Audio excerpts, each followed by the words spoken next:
Welcome to Nando Awaken Your Soul's Unlimited Potential. My name is Eva and I'm so happy to have you here with me. And I'm going to be continuing my short series called Connection. And today I'm going to be talking about connection and your environment. How are we all connected based on the current environment that you have? In the last video, I talked about connection and the hierarchical structure of our society. So if you didn't check it out, make sure you tune in. At the end of the video, I'm going to be sharing a link to that. So connection and basically how we're all connected based on your environment. So if you've been in your healing journey, in your spiritual awakening journey, right, you would know that everything outside of you is a reflection of who you are on the inside. Every person that's in your environment, every situation that's in your environment, it's a vibrational match to how you are on the inside, to your particular vibration. So this is what normally happens, right? Like basically what we've been conditioned to be through our school system, through basically how society is designed, that competition has been drummed into our heads, right? All the way from school, right? We will do examinations and then the best person will be awarded a prize or something or recognized for that effort. So the rest of you would feel bad and want to work hard in order to be in that position. And it's been an endless cycle. After school, it comes to the work that you do, right? There are different structures in that.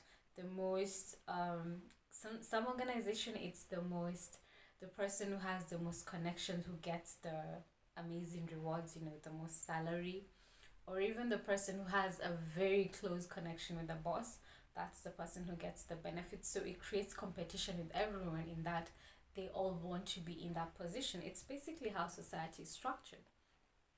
And what I've noticed is that sabotage has also been created based on this, because now it's been imprinted in our minds that if that person is succeeding, then it means that I'm losing. So in order for me to win, I need to make sure that this person is not going to win. And you'll find a lot of sabotage happening, especially in the workplace. I know I've experienced it. I've seen a version of it when I used to work in my corporate job, where there's a lot of backbiting, a lot of sabotage, where people didn't want others to perform, or if they did perform, you'd find it will cause certain kind of enmity with the rest of the people, because these other people didn't want to look bad because you were shining. And that is what happens everywhere.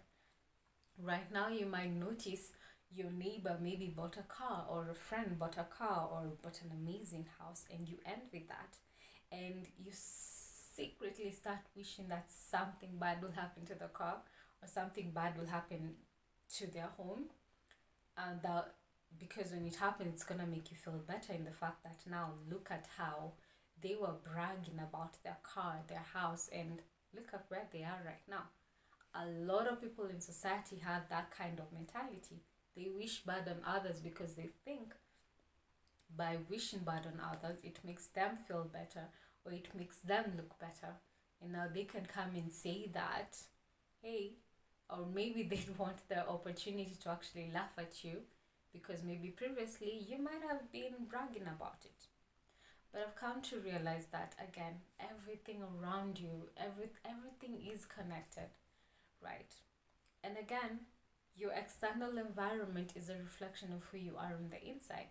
So if you have that awareness and you're looking around in your environment and you're seeing that abundance is everywhere, everyone around you is winning, from your colleagues to your friends to your family, everyone is abundant.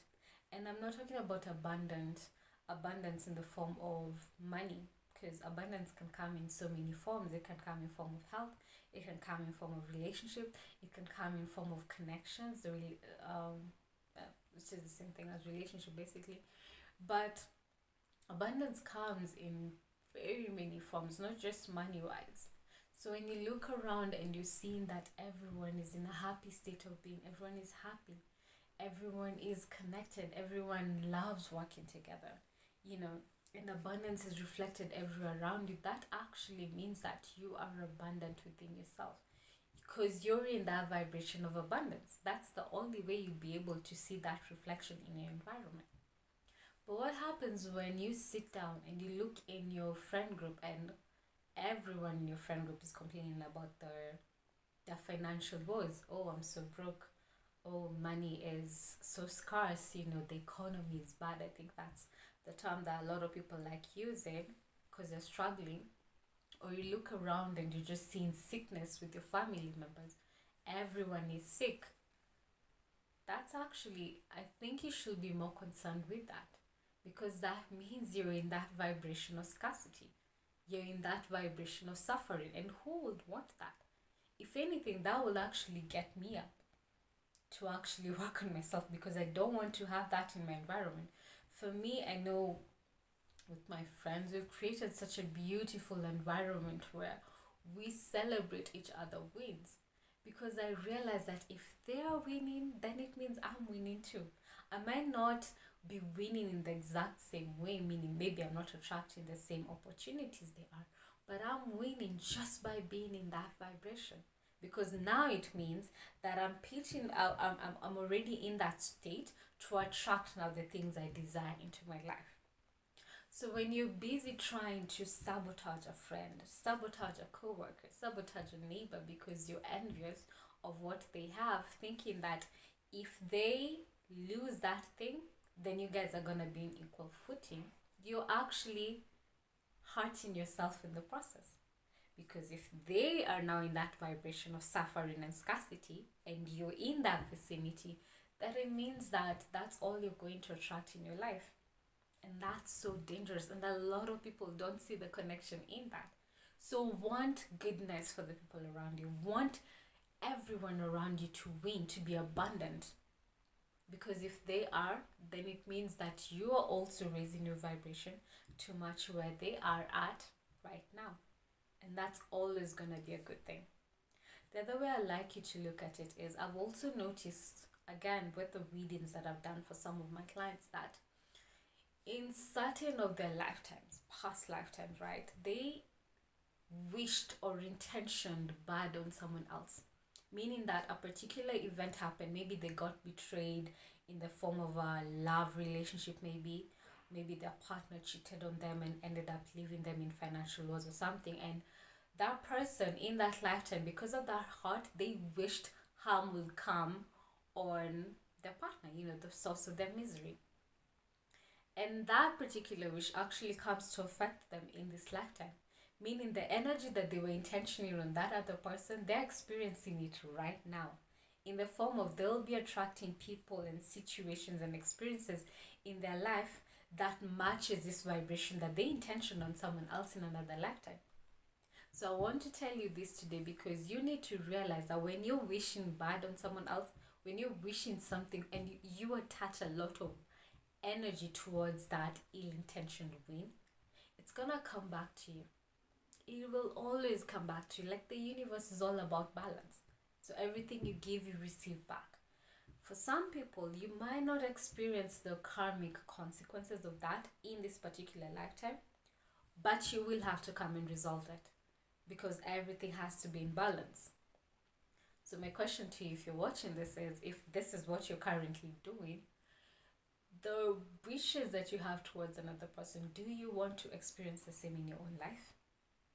And if at all this is speaking to you, if at all you're watching this video, I hope your answer will be no. Because I don't think anyone ever wishes bad experiences on themselves. But if you're not mindful of the fact that you're actually doing wishing bad on someone else, and sometimes it is completely justified. There's some situations that honestly, they're so hurtful, and I get why you'd react with so much anger and wish bad on this person, because they did something that was so unjustifiable. That's understandable. But the danger of that is they're also going to experience the consequences of whatever actions that they did in that lifetime that hurt you. They're going to experience the consequences. But if you don't let go of that anger, if you're constantly wishing bad on them, you're going to experience that same energy within yourself. So you have to be so careful. That's why everyone teaches compassion, love, forgiveness for everyone around you, for yourself first, and then for everyone around you, because everything is connected. What I do to you, I'm doing to myself. So if I'm treating you badly, essentially I'm actually treating myself badly. But if I'm giving you all the love and compassion and forgiveness, I'm giving that to myself.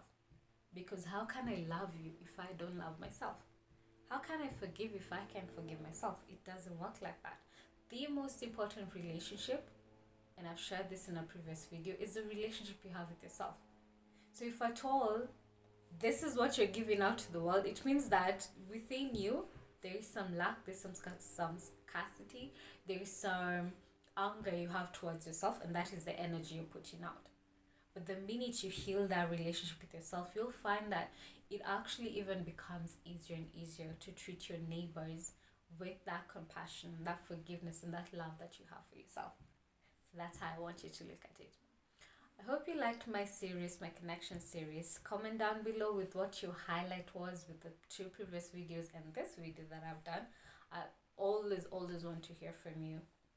And if you do like the kind of content I do share out here, do make sure that you subscribe, and also click on the notification bell that's next to the subscribe button so that you don't miss out on any content I share out here. And as always, I end my video by sharing how I can actually help you connect to your true self. Really reconnect with your soul.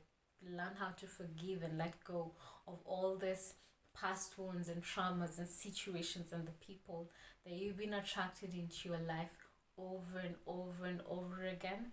I want to help you learn the lessons that you came to this human experience to learn.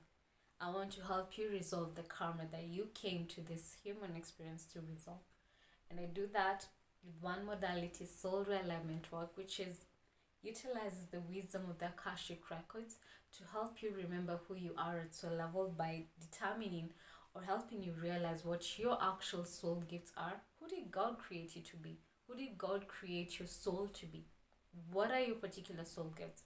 Where is your soul originally from? Because we're not all from Earth. There's so many starseeds on this planet. So if you like to know what kind of starseed you are and the characteristics and the gifts of that particular starseed, you can check it out with the soul realignment work. Now the thing is that you get to measure where you currently are vibrationally, where you're getting your intuition from, where you're getting your soul guidance from which dimension is your consciousness tapped into currently. And the last thing, which I find to be the most beautiful thing that I can do with any of my clients, it's to discover your particular soul story, the particular lifetime that you started making negative choices that you're actually experiencing the consequences for in this lifetime. But it doesn't have to be like that, because right now, with the knowledge that I give you with the soul realignment work, you get empowered with awareness, meaning that now how you start showing up moving forward based on that awareness, it's gonna be so much better. You're not gonna fall into the category of making the negative choices and then now coming again in another lifetime to experience the consequences again. You'll have a very clear understanding of how choice actually determines the consequence. So if you'd like to know more about that, check out the link down below, Soul Realignment Reading. Or if you have more questions on this, you can always DM me on Facebook or Instagram. I'm always happy to respond to you. And the second modality I do use is quantum flow methodology, which is a powerful method that incorporates the use of ancient wisdom as well as advanced scientific techniques to help you rewire your nervous system, to get the energy flowing again inside of your body, because a lot of people have a lot of stuck energy based on their past experiences, based on their past wounds, all the way from their mother's womb. All of that is recorded in the nervous system, meaning how they show up in the world, how they operate in the world, the kind of people they attract to their vibration is all tied to a version of themselves they were in the past, because all that stuckness is in their nervous system. So with quantum flow, you actually get to get the energy flowing freely by breaking down this stuck energy, waking up the dormant energy within your body. And you also get to release the past wounds, the past trauma, the limiting patterns, thought patterns, emotions that have been keeping you in such a low vibration for such a long time. So if you resonate with this, check out the quantum flow link down below, and I do hope I will see you on the other side. So for now, sending you so much love. Thank you so much for tuning in, and I hope I'll see you on the next video. Bye for now.